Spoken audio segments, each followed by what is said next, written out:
Welcome to today's episode of our Pulse podcast, where we dive into the dynamic and ever-evolving world of influencer marketing with our special guest, Roth. Lauren brings a wealth of knowledge from her experience in direct-to-consumer space, particularly her role at United Sodas, where she has been instrumental in crafting their influencer marketing strategies and fostering community engagement. In this episode, we'll explore the nuances of influencer marketing, from understanding its impact on brand awareness to delving into user-generated content UGC and its significant role in today's marketing landscape.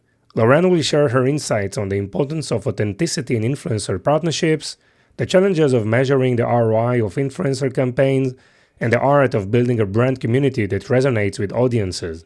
Whether you are a startup looking to make your mark in the digital world, or an established brand aiming to revamp your marketing strategies, this episode is packed with valuable insights and practical tips from seasoned experts in the field. So tune in as we unpack the secrets to successful influencer marketing and community building in the digital age. Let's get started.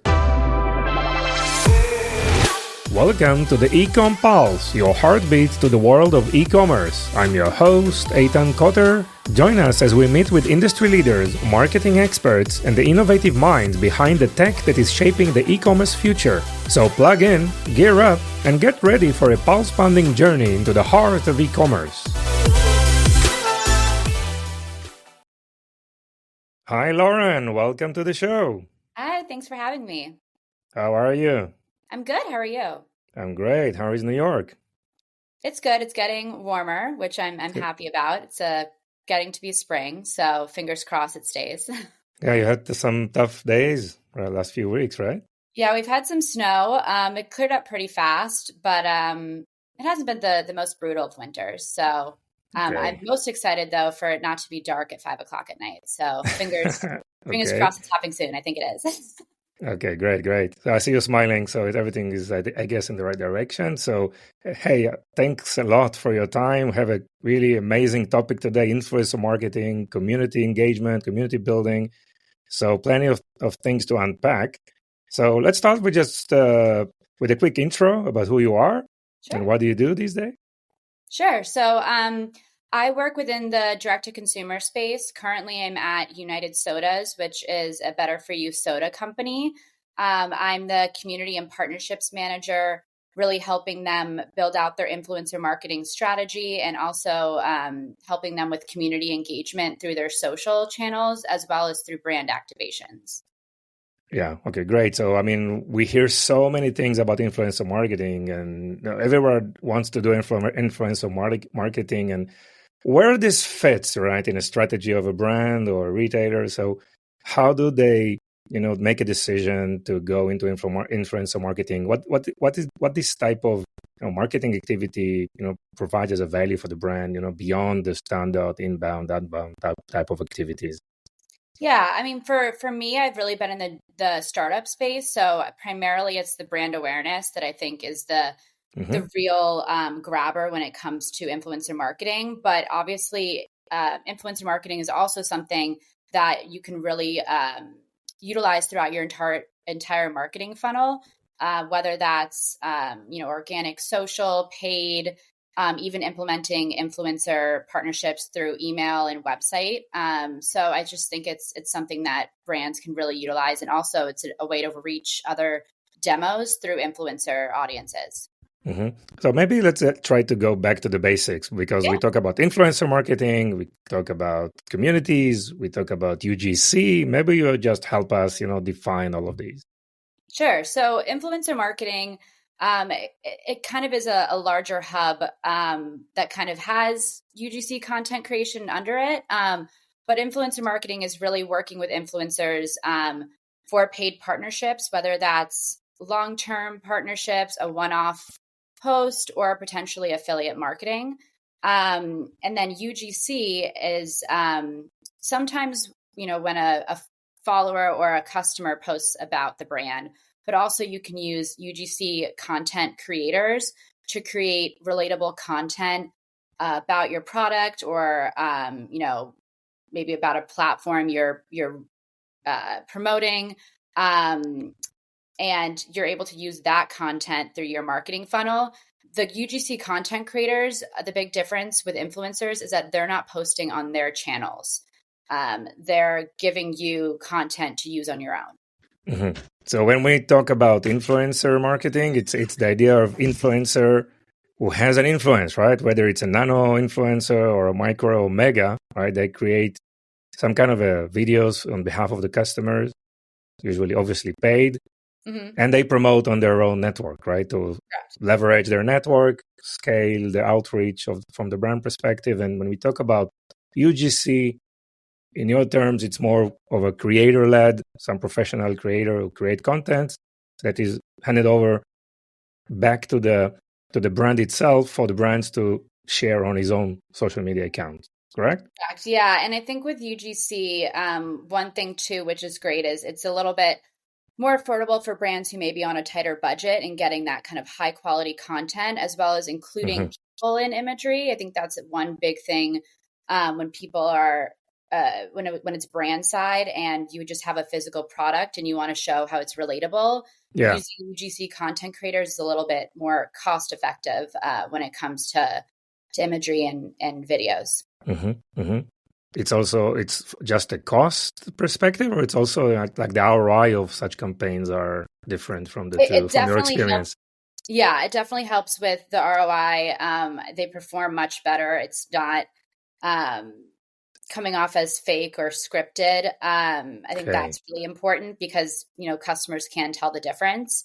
And it's also just a great way to also work with UGC content creators as they grow their business. A lot of times they actually become influencers themselves. So it's kind of a benefit working with them in a small capacity as they grow. Okay. Legally, who owns the assets on the two scenarios? Well, it depends on the contract itself. Once, we pay them, it's ours. For United Sodas, we have year usage with what we're currently working with UGC content creators on, but it can span from anywhere from 3 months to a year, typically. It really just depends. And in terms of the influencer marketing, once the influencer obviously is getting paid as well, or she, and they post on their network, so they have some legal ownership of those videos. It's also related to the brand, or probably depends on the contract and the terms. Yeah, it depends on the contract. There's, different ways of utilizing the influencer content. So it could just be a one-off post on the influencer's social channels, but you also could be boosting the post or utilizing it through allow listing or that type of thing. Okay. So what is the recommendation? I mean, let's assume a brand wants to go to the influencer marketing route or to the UGC. I mean, what are the considerations to take here? Well, I think with influencer marketing, you're not just going to an influencer who may not know your product or just because they have a large following, that doesn't mean they're actually reaching your demo. So my number one recommendation is reaching out to the influencer, seeing if they would like to receive your product, give them a few weeks to utilize the product in their daily life and see if they post organically or have feedback. If they post, I think it's great to stay in contact with the influencer and see how their audience engages with their story, their post, their reel. And then from there, you can kind of lead into more of a paid partnership. From my perspective, a lot of influencers love the opportunity for long-term partnerships, just because that's something where, with any marketing initiative, the customer has to see a product a few times in order to really convert. So when you work on a long-term partnership, the customer has that opportunity to see the product numerous times and really be able to track the conversion from that influencer. Got it. So just finishing this discussion around foundation, basics, definition, community and community building and community engagement. What do you mean by that and how it fits in everything we've just discussed till now? Yeah, so I'll give you a little background on me. So I've been in the influencer marketing space for a while, but I've also always been the community social voice, originally at Otherland, which is a direct-to-consumer candle company, and then at United Sodas. So I am the person who is, interacting with followers, customers, influencers on their social channels primarily Instagram, TikTok, and Twitter, Mm-hmm. and really kind of starting a conversation, building relationships, which really encourages not only followers and customers to, post and engage with the brand, but also influencers. And that's something that with United Sodas for a bit, they weren't as active on their channels. So I actually took the initiative to, just go on posts that maybe were relevant to the brand, maybe didn't have the product, but engage with them. And that actually boosted their profile views, their follower count organically, because people were seeing the name out there, even if it Yeah. wasn't through an influencer. Yeah. So let's talk about at the beginning here, from the perspective of the influencer, of the creator. Let's talk about them. I mean, what's their daily life? What they're looking for? What's their plans? Let's figure this out, and then probably jump later to the brand, to the other side, to the brand perspective. Yeah. So I think from an influencer perspective, and again, I'm not an influencer, so I could be wrong, but I hear a lot that their biggest goal is, building their community and doing partnerships that, are benefit to their community, whether it's, surprising, delighting their community with coupons to brands they love, engaging them through, fun partnerships. Maybe if, for example, if it's like a home decor type of influencer, partnering with a brand that has a launch around like a bedspread, and really creating a realistic story to really engage the audience. Yeah. And how do you run such a campaign? Okay, let's start from the first step. Assuming we want to work with an influencer marketing campaign, what are the steps that are involved here? Maybe we start from the strategy and then continue on the actual implementation. Yeah, so it's very dependent on the brand. I actually just recently posted a poll on LinkedIn about this, because I think it's a big question as to, is an influencer marketing platform beneficial to a brand? How many people are actually using it? I have used a platform at United Sodas called Aspire, and they're great. I love them just because they really help with the relationship building, and they're a hub for all of the data, the ROI from the campaign, as well as housing all the content, sending contracts, even being able to do ads, get ad rights from influencers through the platform. So what I start out with is figuring out, as a brand, do we have any upcoming marketing campaigns? Are we trying to sell out of a specific product? Are we trying to get brand awareness in a store? And building a campaign off of that. Number one thing too, I think, to consider is you should have a budget. Don't go in to an influencer saying, how much do you cost? That's just going to cause a lot of back and forth and potentially just an immediate no. Whereas influencers want to work with brands that they admire. And if you come in saying, hey, my budget's $1,500 for one video, they might say, hey, that's well below, but I'd love to meet you halfway. So I think that's a big thing. From, once an influencer is kind of on board to a campaign, actually, let's step back. Okay. For searching for influencers, people can take a twofold approach. For me, I have quite a nice network of influencers I've worked with at Otherland and also at United Sodas. So I do have those people I kind of will pull for certain campaigns, but I like to take an approach of manually looking for influencers on social platforms. So mainly Instagram and TikTok, searching by hashtag. So for United Sodas, maybe hashtag soda lover or something, that kind of brings up people who are already posting about a similar product, or hashtag dinner party. We want to have someone who loves hosting dinners and can have these sodas displayed in a pretty aspect. So I'll search that way. And then also with Aspire, they have a creator search option, but they also too have a marketplace. So you can post your campaign and have people applying. Okay. Yes. And they're So like vetted or qualified or at least interested. so I would vet them. You Mhm. can put certain requirements around it, like, hey, it's a product only campaign, or this is our budget. You can ask certain questions, asking for examples of content they've done for other brands. But it's a great way to kind of sift through applicants you may not, or influencers you may not have seen when just searching organically. So, Okay. and it also just kind of gives a well-rounded group of people. So you would search for them on social and then try to find them on Aspire, or just reach out on social as well? So Aspire has a way of inviting them through their platform. So I'll find their email and I'll send them like a little invite with a link to the application page, and then continue the conversation if they decide they want to apply. Got it. Yeah. But yeah, so then from there, once we get like a good number of applicants, which for United Sodas, we typically work with around like 15 to 20 per campaign. Then we send the deliverables, which often is like a reel or a post, and give them a set date for the content we'd like to receive.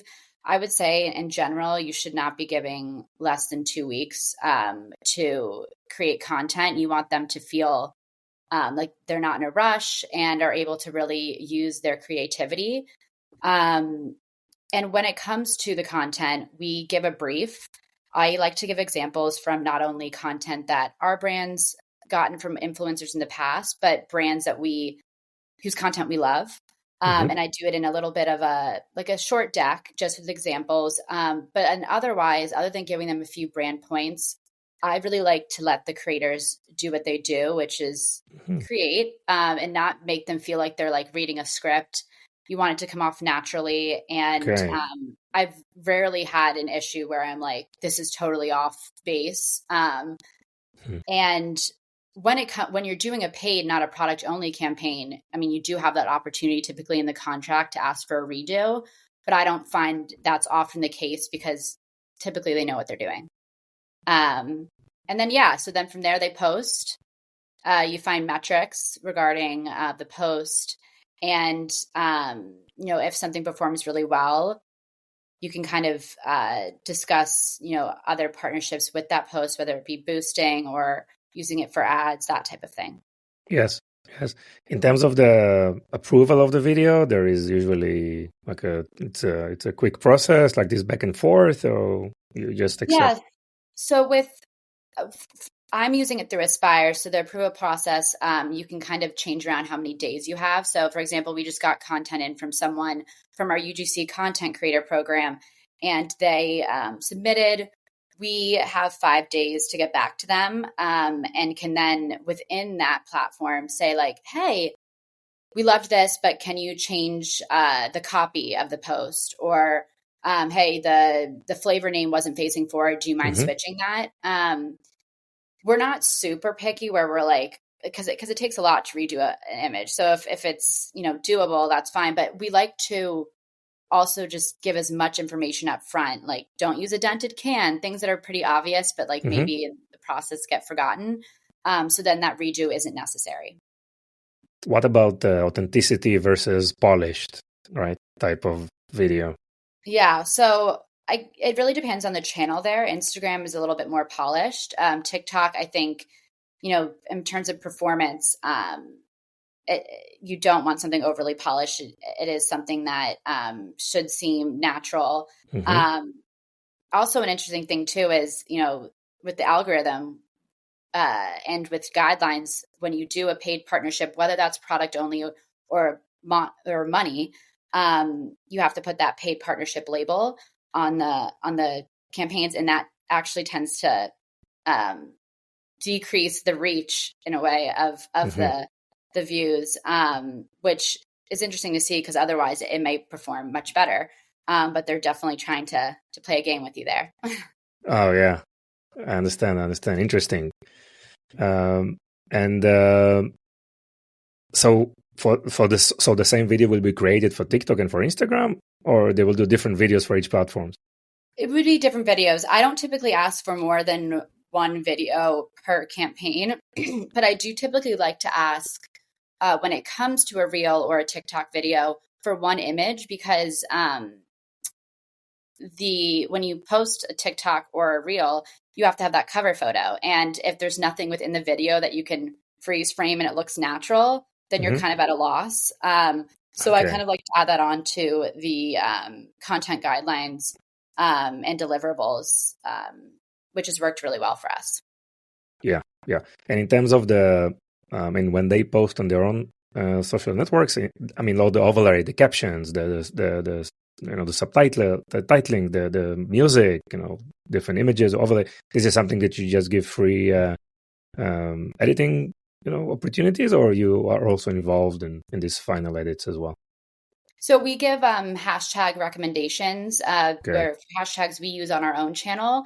Maybe if it were like a specific campaign, it might be a little different, but our recommendation and kind of the standard when it comes to hashtags now is not to use more than 3. So maybe one focused more on the brand name, one focused on a trend, and then like TikTok, I feel like a lot of people use the hashtag FYP for your page, which helps with awareness there. But yeah, for the most part, they kind of know what to say. It's really just the hashtags we give them suggestions about.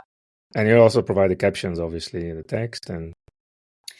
Yes, we give them like talking points, which are kind of facts about the brand. I haven't really been like, write this because I don't want all of the influencer posts to be the same with the copy. Okay. But typically they say something about the brand or like, get ready with me with my United Sodas or something. And it's obviously different depending on the content of the influencer. And how do you're exposed to the performance, like impressions, views, shares? Yeah, so that's all through Aspire. It'll show the views, the impressions, the reach. It'll show like through Aspire, you can also do like affiliate. You can show the cost you put into the post, that type of thing. My recommendation is not to look at the conversion and all of that and all the reach. That typically happens not immediately. So checking back after a month, and that's kind of when I would say the true ROI of a campaign is really shown. Okay, so the primary target of these videos from your experience and the project you did were to increase brand awareness, the KPI was like impressions, or what about conversions? I mean, this is something also that can be discussed and addressed?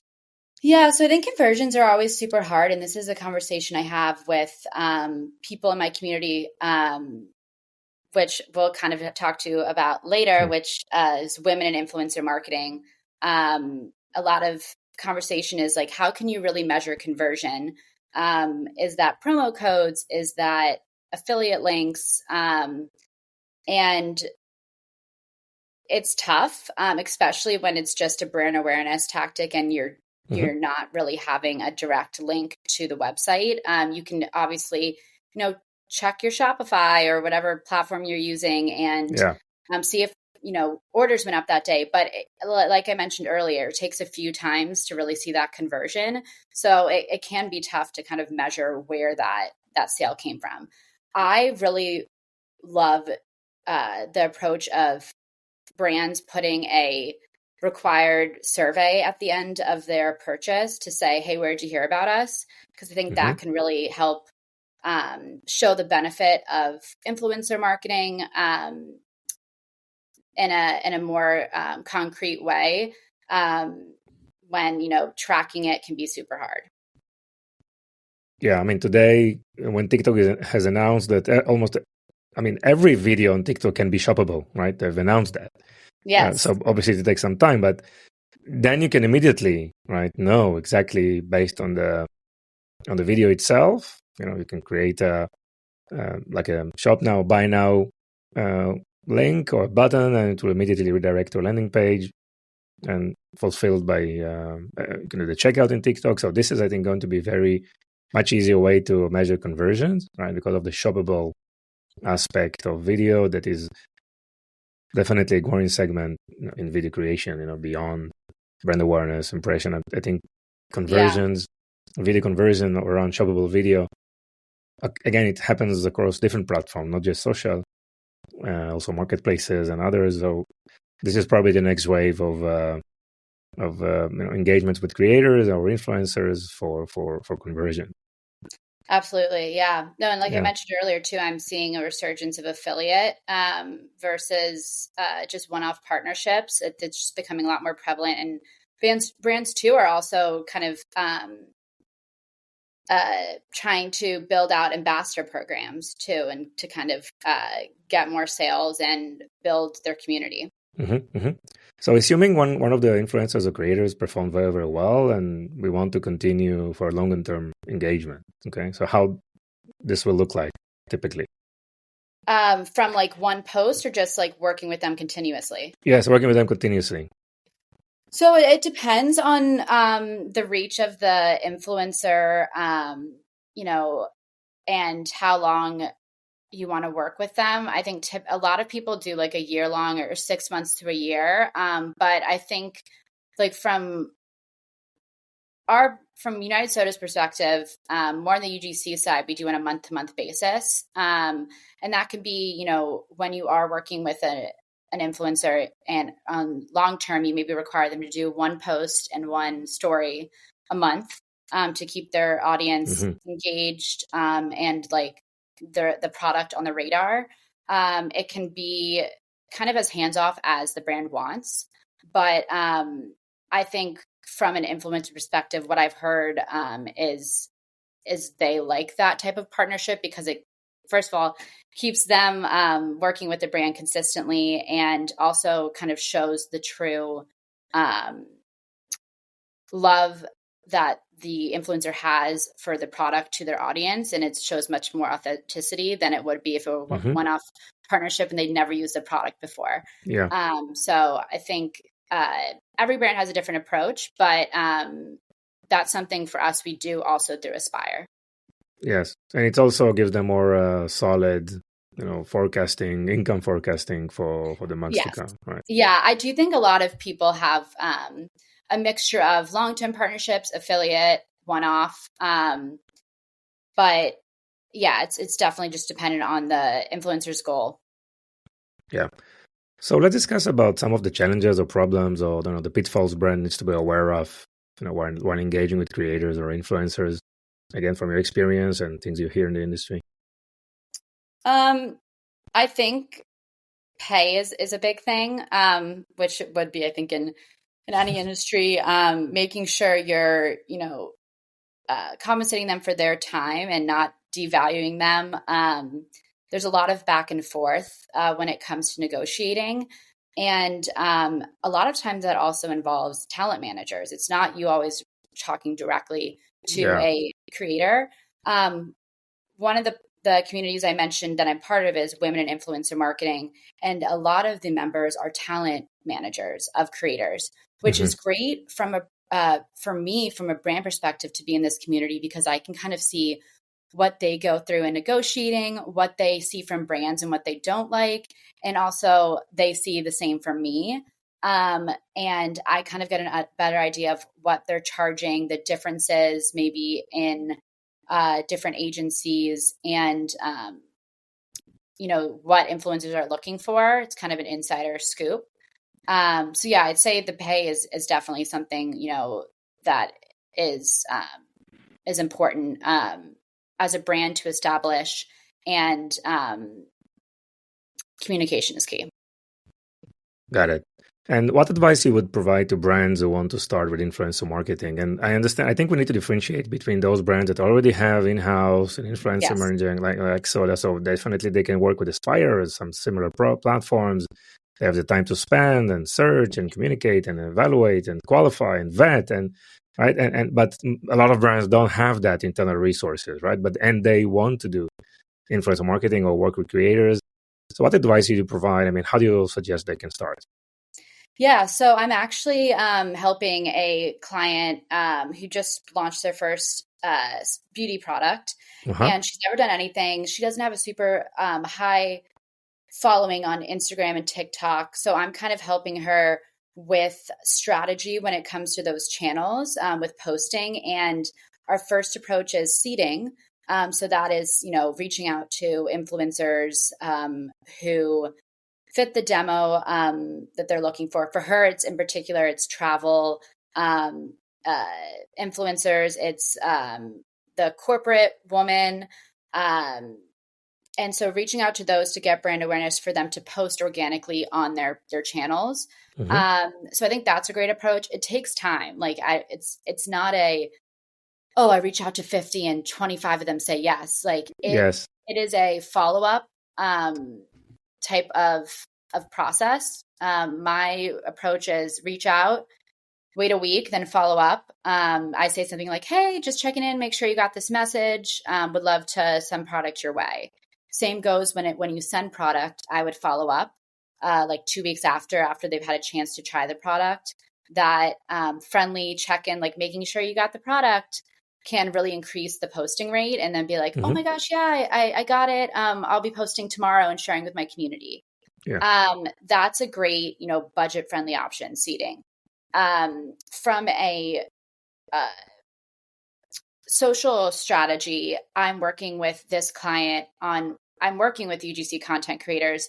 And one thing I was exciting for me was I'm partnering with a lot of UGC content creators that I've used at past companies. Mm-hmm. So I'm giving them more jobs, which I'm like excited about. And I know their results. So it was very easy to be like, okay, I can partner with them. They know what they're doing. I'm not going to have to ask for redos. And we're using that content to post in her feed. So it's not just the founder posting videos of herself. It gets a little bit more wider of an audience, shows diversity, I think is key. But yeah, it's Excel sheets all the way, to be honest. Sure. When you don't have a platform, it's very manual.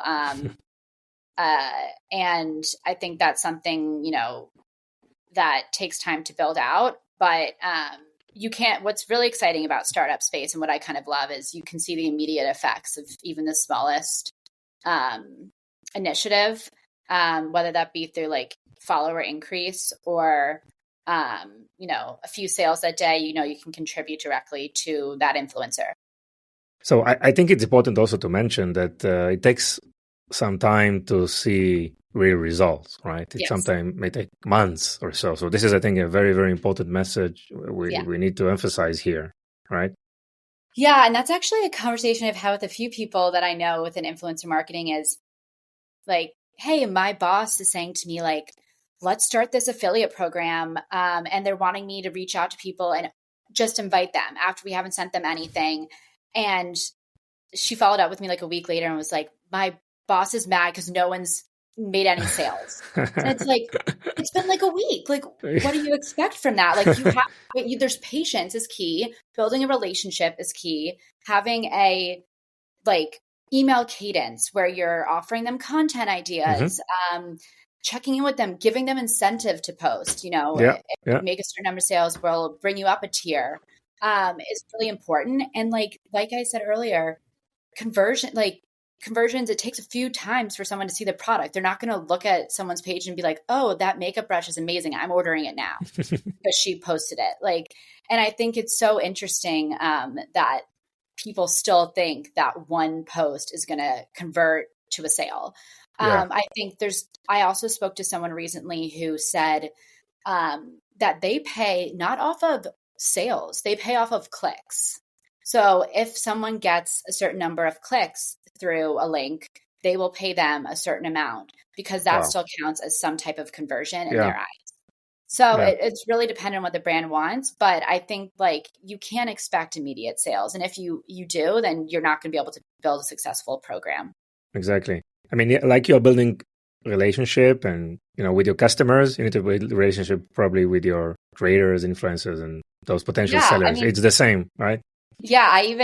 So we did an event with Otherland, the candle company I used to work at. And I met some of them in person, and it's just fun to be like, okay, you know them from a personal perspective. I was like, Mm-hmm. oh yeah, you moved to New York. Did your boyfriend like come too? And she's like, no, we broke up. Like it's Okay. those relationships that stick in their mind and stick in your mind. And it's not just a business transaction. It is something where you're growing together. Yes. Their brand and yours. And of course, for those whom you want to work with the long term, it's also important to do variety of also offline events, right? Not just online. I think it's a very important, message. It is. So I've done some both with Otherland and United Sodas. Mm-hmm. I think activations are becoming really popular, especially, post-COVID. We did some initiatives at Otherland, had a store in Soho in New York, and we did some fun brand activations, inviting influencers to the store. I also did a activation with Rockefeller Center, partnering with 25 influencers and giving them a day there of just like activities, really fun. Nice, fun. Color ink, and it was all for, that brand awareness. We focused on NYC content creators who could really bring their audience to our pop-up for those 2 months it was there. And we saw huge success and just like relationship building from it. I could invite them to future events and then United Sodas, we did a park activation with a skincare brand. And that was really fun to kind of combine our audiences and test out doing something in the park. And we did learn from that, you need a rain date. If you're doing something outside, you should have a date for if the weather's not good. Okay, that's important. Yeah, but it's super fun. I think the one thing that's hard about brand activations is, again, it's hard to measure conversions from it outside of how many posts you get, maybe an increase in followers. You can't really, you have to figure out, are you giving them a code? Are you, how are you tracking? And are they actually going about purchasing through that code, or are they going through other means? Yes. Yeah. Great, Lauren. Let's talk about WIM. I know we are involved with WIM, and share more information about WIM and what exactly is this all about and what do you do there? Yeah, so I am part of Women in Influencer Marketing. They are a community focused on women who work within the influence marketing space, whether that's talent side, brand side, freelance. I've been in their community about 2 years, and it's just great. I mean, they have a Slack channel, which I'm in daily, and it's an awesome hub to ask questions like, hey, how do you do this process? Hey, do you have a contract template you can send my way? Or, they even have hubs in the Slack channel of like NYC, Austin, Texas. So like you have those people you can meet up with in person. And most recently, they started an ambassador program, which is great to really rev up the in-person events. And so I'm now one of the 3 ambassadors for New York. We're planning our first event, which proves more difficult than I'd expect, but very fun. We're coming up with fun concepts and ways that we can not only engage members, but bring people in to the community. And it's great. And Jessie, who's the founder, she's super involved.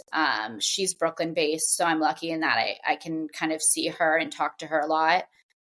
But, not only the community is great, but they also have a lot of resources when it comes to webinars, panels, some articles and that type of thing on their website.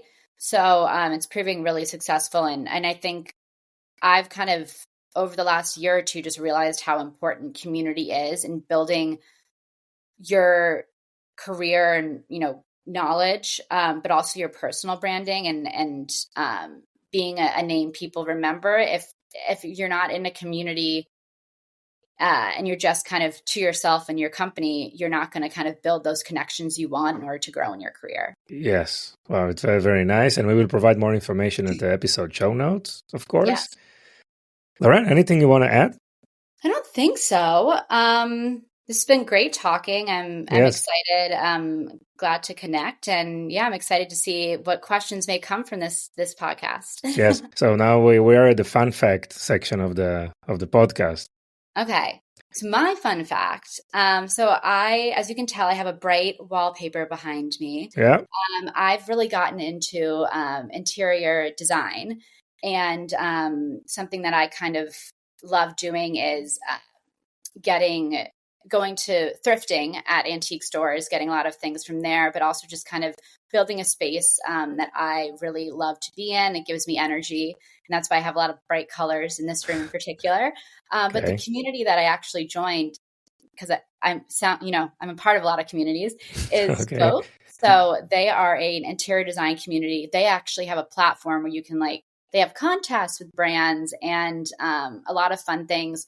So I kind of dabble in that on the side. I haven't built it out into a full side hustle, but it's something I really enjoy doing, and kind of an area of my life that I like to stay on trend with. And they too are kind of great from a community perspective. They have a hub now on our website. They used to be Slack, but super fun to kind of lend my creative juices to another area outside of influencer marketing. Wow, very, very interesting. So you also have a secondhand sustainability angle, right? To things that you do. Yeah. I have some fun stories. I'm in New York, and so there's a lot of fun secondhand stores, and it's just kind of fun to put things together and kind of mix and match and have a mix of old and new. Great. So Lauren, where is the best place for people to find you? So LinkedIn under Lauren Roth. I'd say that's the best one. I don't think you need to follow me on Instagram. But yeah. Okay. Now that's interesting now. So I will definitely look on your Instagram. So. There's nothing bad. Thank you for mentioning that. It's not cool. If anything, I post too much of my stories about my life. So okay, no problem. So that's for a different podcast, I guess. Yep. Okay, great. It was really fun. Very, very interesting. Thank you so much, Lauren. Thank you. Bye-bye. Bye.